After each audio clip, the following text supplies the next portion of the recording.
Welcome to Life Stories, where we share powerful journeys of resilience, courage, and transformation. Today, we bring you the story of Emma, a woman who finds the strength to break free from years of emotional and physical abuse.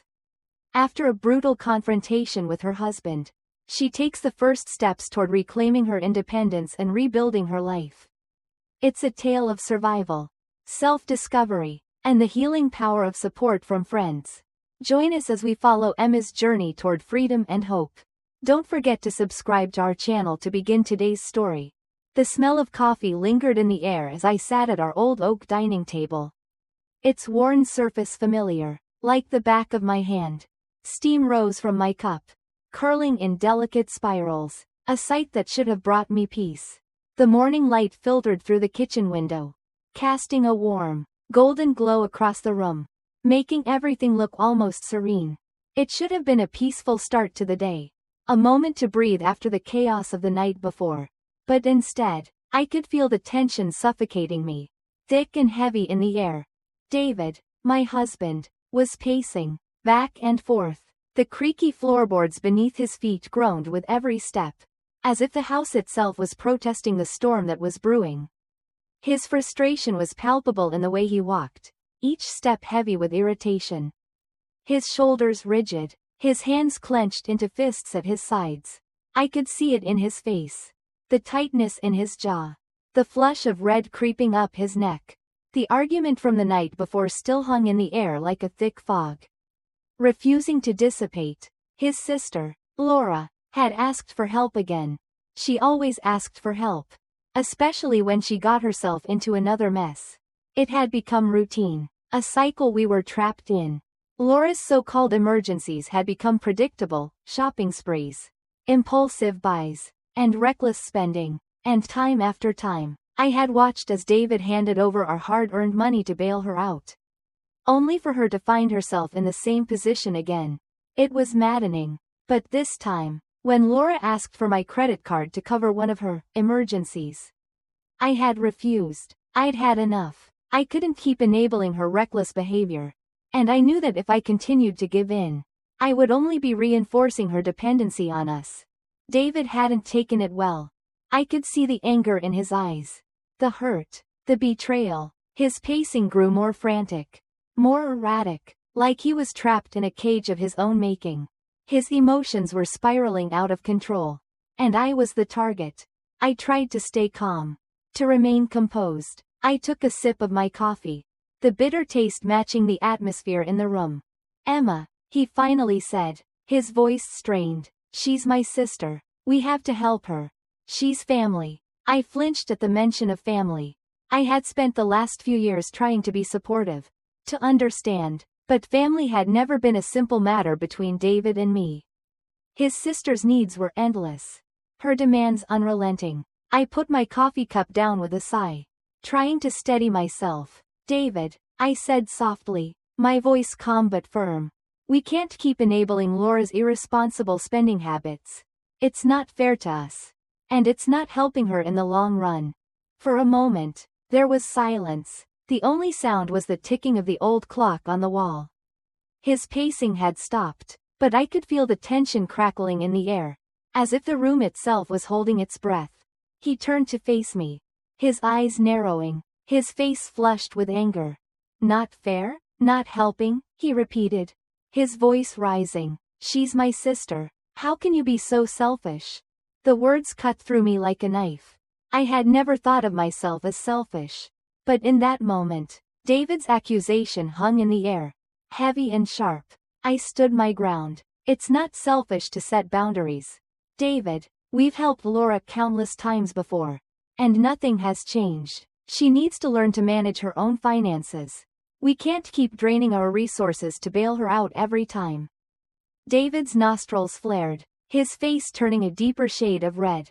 "You don't understand," he spat. "You've never had siblings. You don't know what it's like to have that responsibility. To be the one who's always there for them, no matter what." His words stung more than I cared to admit. I had never had siblings.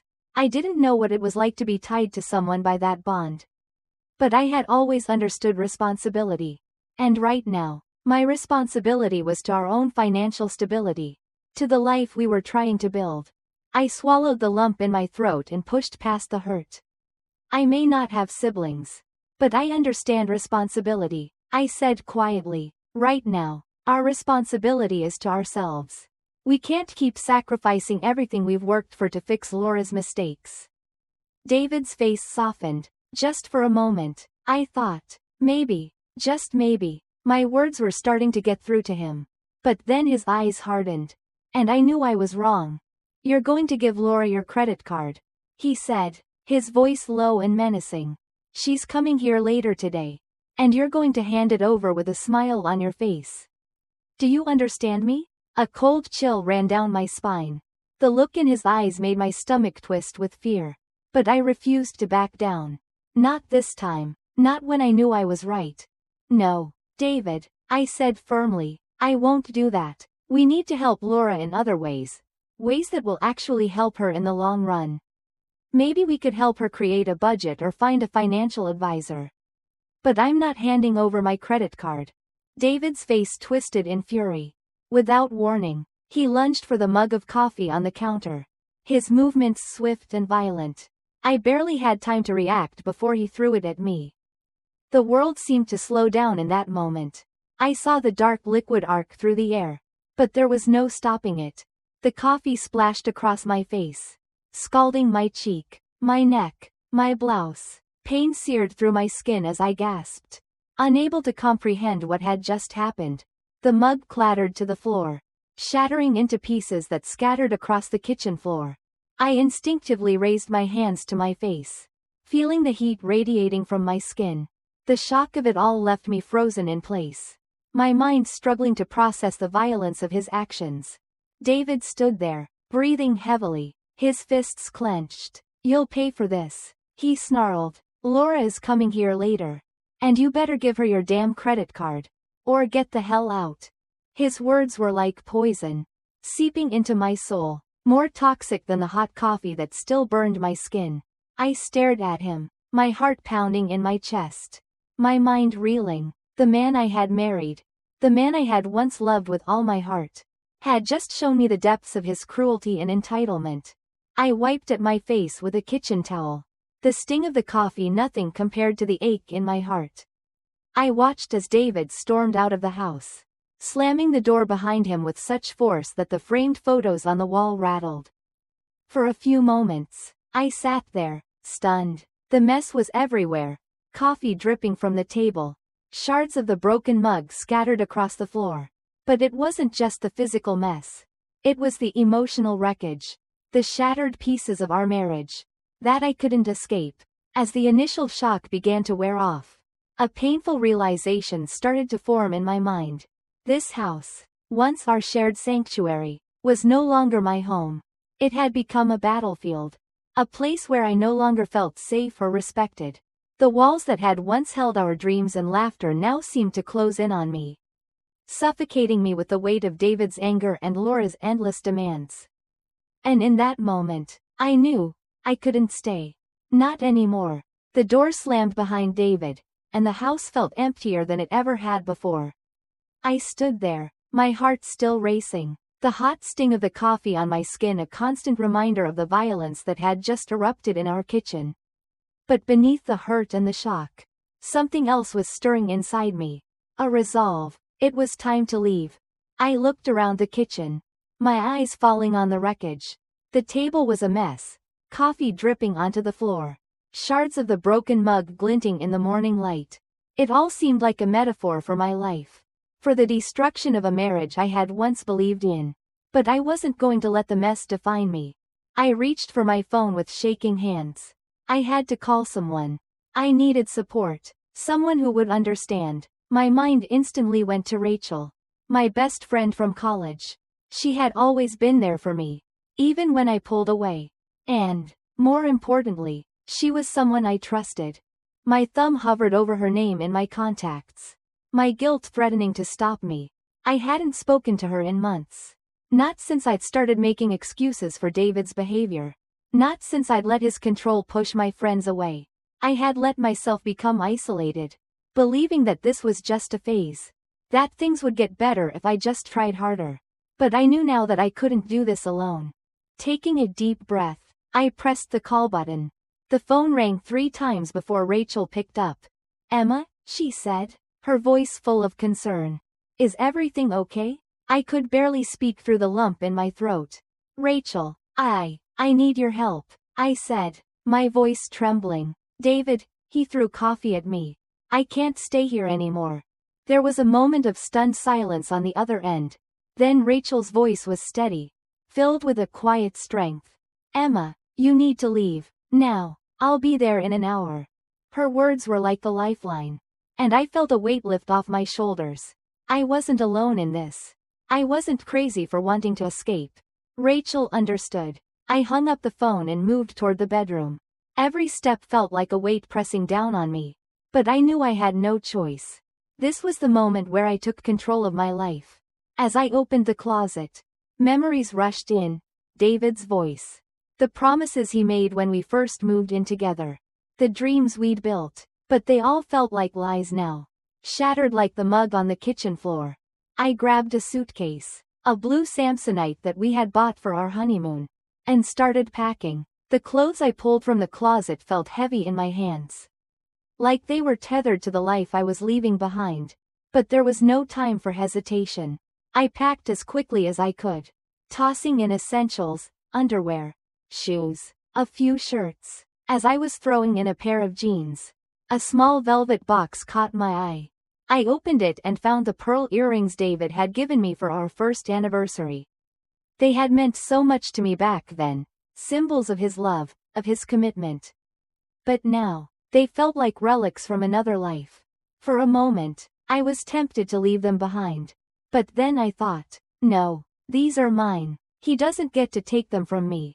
I tossed the earrings into the suitcase, a small act of defiance, and continued packing. The house, the life I had built with David, was crumbling around me, but I was reclaiming myself, one item at a time. As I gathered the last of my things, I caught sight of the locked box above the fridge. Inside was the emergency cash I had been secretly saving for years. Just in case I ever needed it. It wasn't much, but it would be enough to get me started. The kitchen felt cold now, and I realized that everything had changed.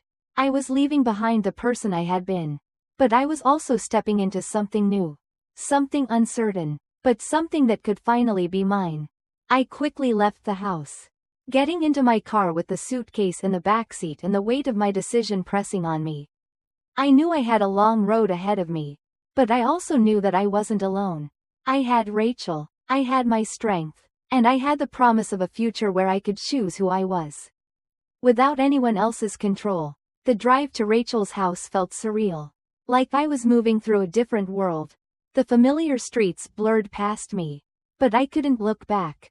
There was no going back now. I arrived at Rachel's house an hour later. My heart still racing, my mind full of conflicting emotions.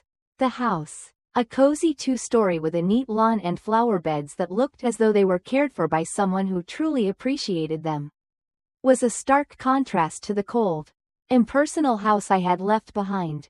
It felt safe here, in this warm, inviting home. It felt like a place where I could breathe again. Rachel was waiting for me at the door, her face filled with concern but also determination.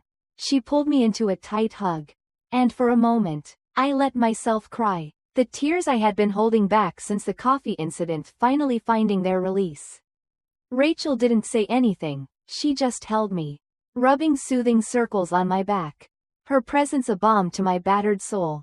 When I finally pulled back, she handed me a cup of tea and led me to the living room, where the scent of comfort and familiarity filled the air. I sank into the couch, my body heavy with exhaustion, my mind a whirlwind of thoughts. "You're safe here," Rachel said softly, sitting down next to me. "You don't need to explain yourself. I know what you've been going through. But now, you need to think about what comes next." I nodded, my throat tight. The thought of what was ahead of me, the unknown, the uncertainty, was terrifying. I had spent so many years bending to David's will, letting his demands and his temper dictate the direction of my life. Now, I was free. But I wasn't sure where to go. I don't know what to do next. Rachel, I admitted, my voice barely above a whisper. I've been so focused on surviving, on keeping the peace, that I don't even know who I am without him. Rachel gave me a reassuring smile. You'll figure it out, and I'll help you every step of the way. But first, you need to get some legal help. This isn't just about leaving him. It's about protecting yourself. Her words settled in my mind, and I realized she was right. This wasn't just about escaping David's grip. It was about making sure I could rebuild my life. Legally and financially, I couldn't afford to ignore the reality of the situation. Rachel pulled out her phone and made a quick call to her lawyer friend. Sarah, Emma needs help. Can you meet with her tomorrow? The next day, I found myself sitting across from Sarah in a warm, welcoming office that was the complete opposite of what I had expected. The walls were adorned with colorful paintings, and potted plants sat in the corners. The space felt safe, like the world was still kind and full of possibility. Sarah, a woman in her mid-40s with kind eyes and a no-nonsense demeanor, wasted no time in getting down to business. She listened carefully as I told her everything about David's abuse, the financial control, the emotional manipulation. When I finished, Sarah sat back in her chair, her expression a mix of sympathy and determination. Emma, she said firmly, what happened to you is not okay. It's abuse, plain and simple, but the important thing is that you've already done the hardest part. You left, now we'll take care of the rest. Her words hit me like a thunderclap. Abuse. I had never allowed myself to see it that way. Not really, but hearing it from Sarah made the reality of my situation undeniable. The emotional and physical manipulation, the control over my finances, the constant degradation, it was all abuse. And now, I was taking control back. Sarah outlined a plan for me. She would help me file for divorce immediately, citing irreconcilable differences and David's abusive behavior. She also recommended that we get a restraining order, just in case David tried to escalate things. As she spoke, I realized that for the first time in a long time, I was taking control of my future. It was empowering, terrifying, but ultimately liberating. Later that day, after meeting with Sarah, I found myself sitting in Rachel's kitchen once more, sipping tea. I felt the weight of everything I had just committed to: divorce, legal battles, the uncertainty of what was next. But I also felt something else. A spark of hope, a glimmer of something better waiting for me. You're going to be okay, Rachel said, breaking the silence. You don't have to do this alone. I've got your back, and so do your friends. For the first time in what felt like years, I allowed myself to believe her. The road ahead would be hard. I knew that, but I was no longer walking it alone. The next step, I decided, was finding a job. I needed to start building a life for myself. Not just financially, but emotionally. I wanted to rediscover who I was, beyond the roles I had been playing for so long. Rachel's cousin Megan owned a bookstore in town, and as it turned out, she was looking for help. The thought of working in a place surrounded by books, by stories, made my heart leap. It wasn't much, but it was a start. A chance to feel grounded again, to feel like myself. I texted Rachel later that day. I think I'm ready to start. Let's do this. As I sat back, a sense of calm washed over me. This was just the beginning. But it was a beginning I could call my own.